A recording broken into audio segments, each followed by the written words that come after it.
Bayangkan kamu sedang di sekolah. Tiba-tiba lantai mulai berguncang.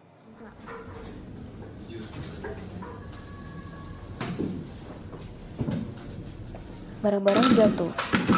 Listrik mati. Menurut kamu, apa yang harus kamu lakukan dalam situasi seperti ini?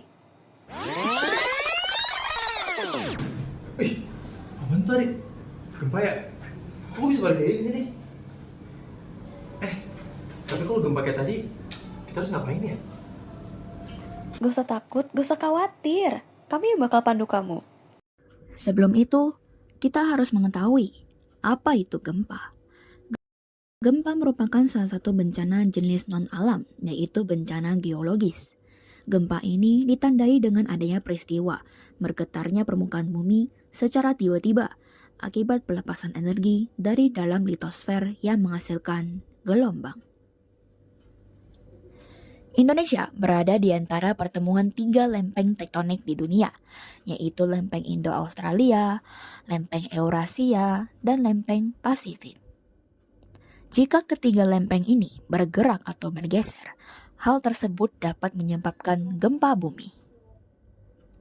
Saat gempa terjadi, berbagai hal dapat terjadi yang pastinya membahayakan kita.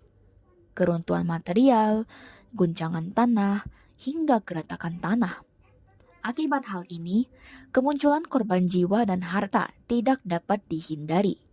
Oleh sebab itu, berbagai solusi diperlukan untuk mengurangi dampak gempa bumi. Salah satunya adalah dengan ditambahkannya teknologi bangunan anti gempa di area rawan gempa. Sebentar. Sebelum gempa, kita harus ngapain? Nah, oleh sebab itu, sekarang kita masuk ke siklus penanggulangan bencana. Pertama, kita harus melakukan tindak pencegahan terlebih dahulu. Kita bisa memperkuat struktur rumah agar tahan gempa.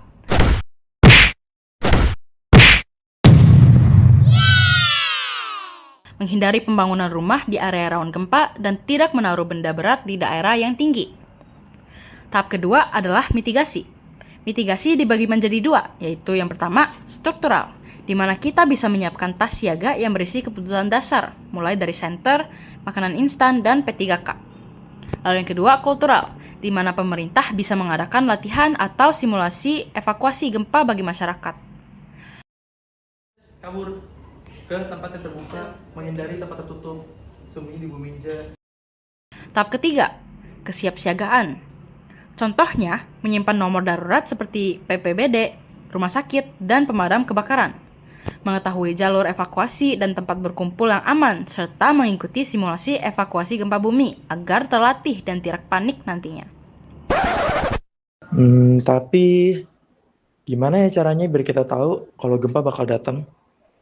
Kalau gitu, kita lanjut ke tahap keempat, yaitu peringatan dini.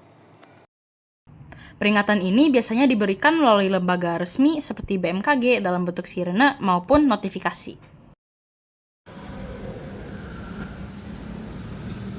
Ini sirene gempa ya? Gawat, gempa, lari! Saat gempa terjadi, kita harus melakukan tindak tanggap darurat. Jika kita masih berada di dalam rumah, sebaiknya menghindari kaca jendela dan lemari yang mudah roboh. Kita harus mencari tempat untuk menunduk, berlindung, dan berpegangan, misalnya di bawah meja. Jika gempa terus terjadi, kita sebaiknya keluar untuk mencari area terbuka dan mencapai titik kumpul hingga akhirnya gempa selesai.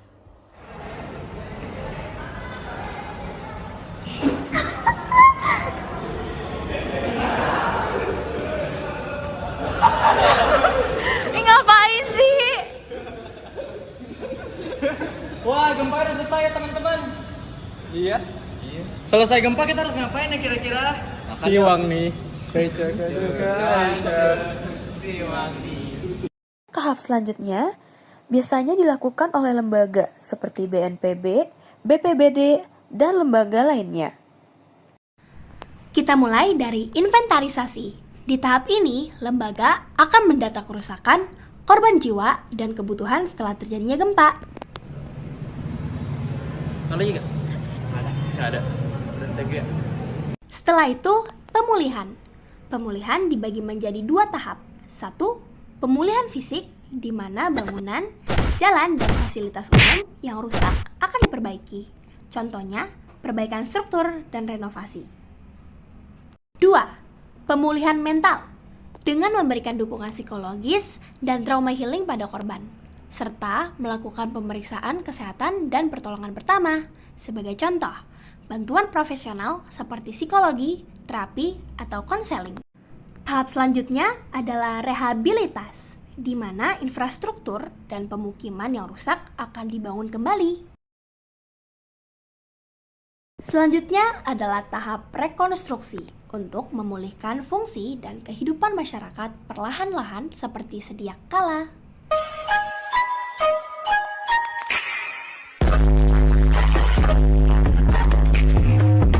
Setelah itu ada tahap evaluasi dengan menilai kelebihan dan kekurangan dalam penanganan bencana agar kedepannya bisa dijalankan lebih baik dan efektif. Setelah melakukan semua itu, pemantauan terhadap kondisi wilayah dan potensi gempa akan dilakukan secara berkala. Setelah itu, kita akan balik ke tahap pertama, yaitu pencegahan, bagaikan siklus. Bagaimana? Sudah paham? Ternyata kompleks juga ya. Pasti mereka semua bekerja keras buat kita. Iya.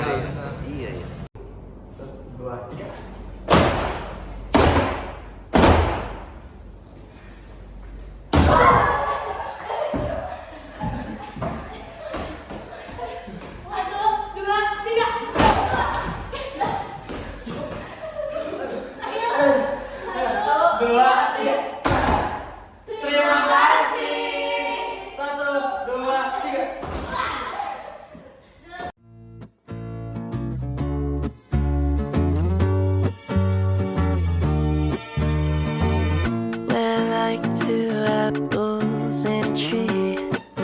You could say